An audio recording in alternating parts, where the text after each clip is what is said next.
Terima kasih Anda masih bersama kami di Landstok pemirsa. Sebelum kita menyapa kembali narasumber kita, sudah ada pemirsa yang menelpon ke line telepon dengan Pak Yustianus dari BSD Tangerang Selatan ini.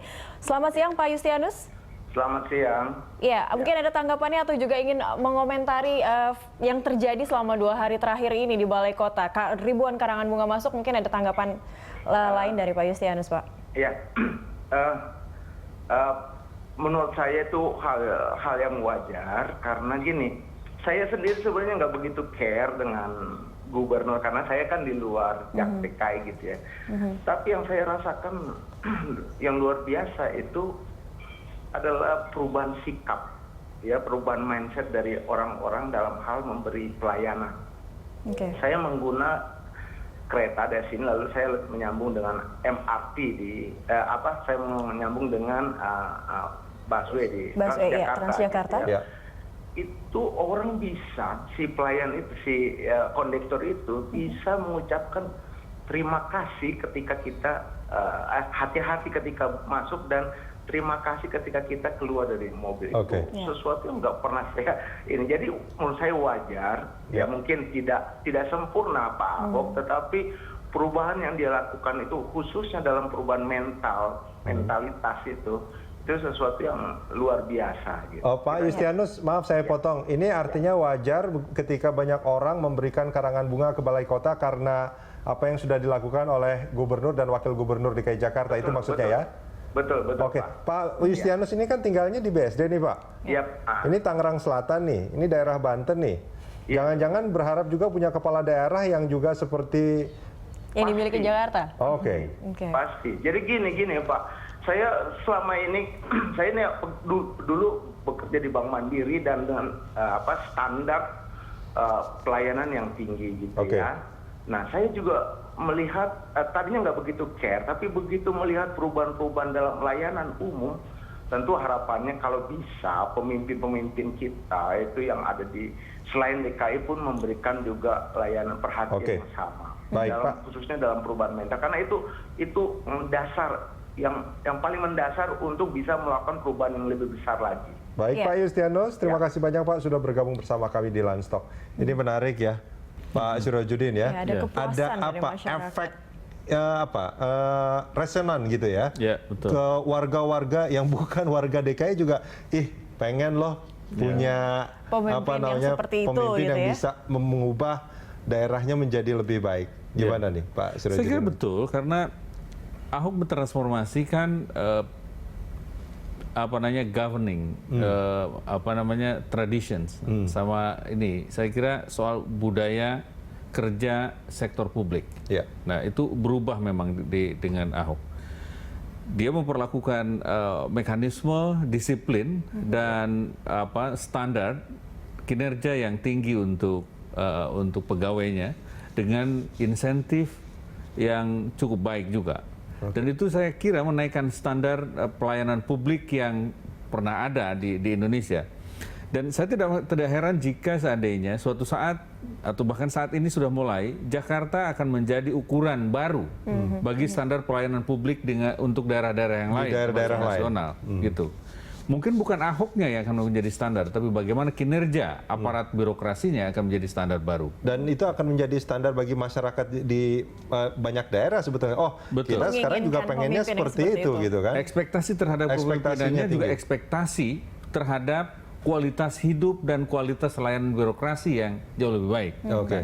Saya kira kalau kita merujuk lagi pada situasi yang dirujuk Pak Profesor Renal tadi soal bagaimana resisten terhadap perubahan itu seringkali membuat pemimpin transformatif itu dilema dalam situasi dilematis, memang benar, dan seringkali memang punishmentnya terlalu berlebihan ketimbang misalnya kinerja perubahannya.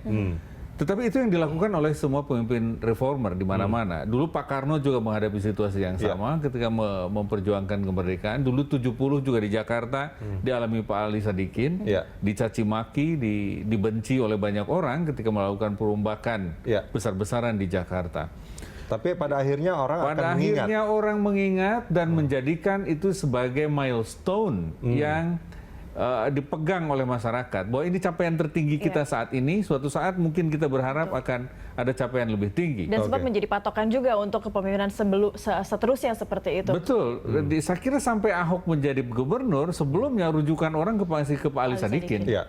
Gitu. Nah sekarang ada standar baru dan ini nggak rendah ya? Ekspektasinya cukup tinggi. Baik. Itu saya kira gubernur yang berikutnya Pak Anies dan Pak Sandi, saya kira akan menghadapi situasi yang terus-terusan diperbandingkan dengan dan itu nggak enak sekali sebetulnya. Zaman Pak Ahok.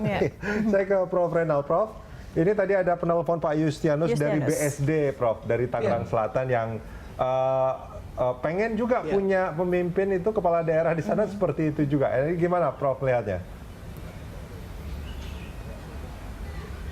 Ya, saya kira betul apa yang dikatakan tadi bahwa Ahok telah menciptakan standar pelayanan publik yang tinggi yang dulu orang membandingkan antara Ahok dengan Foke, apa yang dikerjakan. Dan sekarang masyarakat mulai membandingkan yang ke depan, nanti ke depan itu pasti akan dibandingkan dengan karya-karyanya gubernur sebelumnya yaitu Pak Basuki. Jadi ini pasti akan selalu timbul perguliran-perguliran seperti ini. Tadi juga disebutkan bahwa dalam setiap melakukan perubahan itu memang tidak mudah, risikonya memang besar.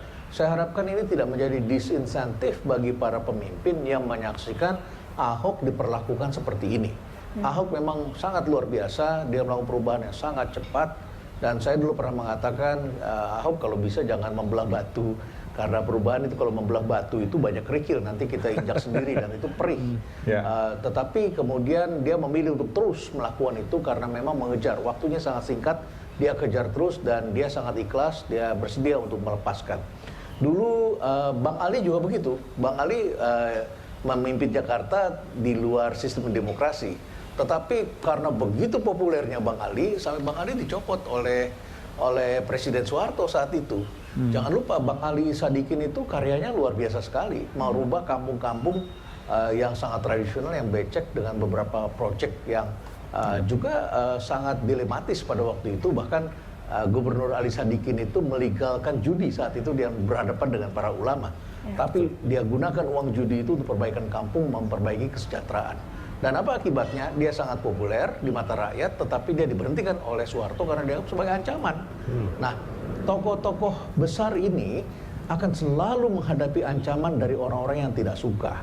Nah, saya harapkan ini tidak menjadi disinsentif, karena kemarin itu Ahok itu tidak diberikan insentif, diberikan disinsentif, dihukum dengan tidak dipilih lagi. Alhamdulillah bahwa dia sendiri orang yang ikhlas.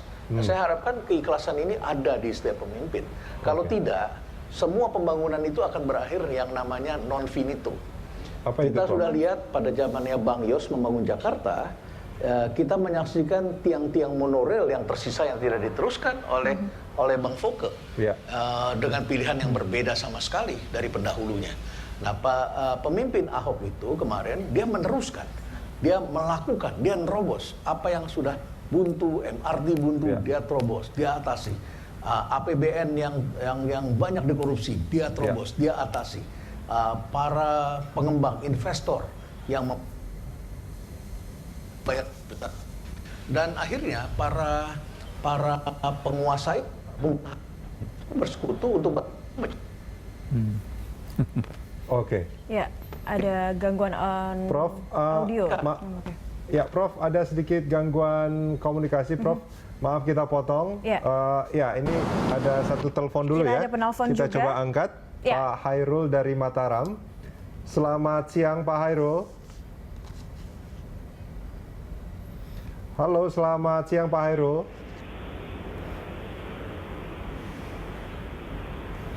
Pak Hairul jangan didengarkan dari televisinya Pak karena tertunda.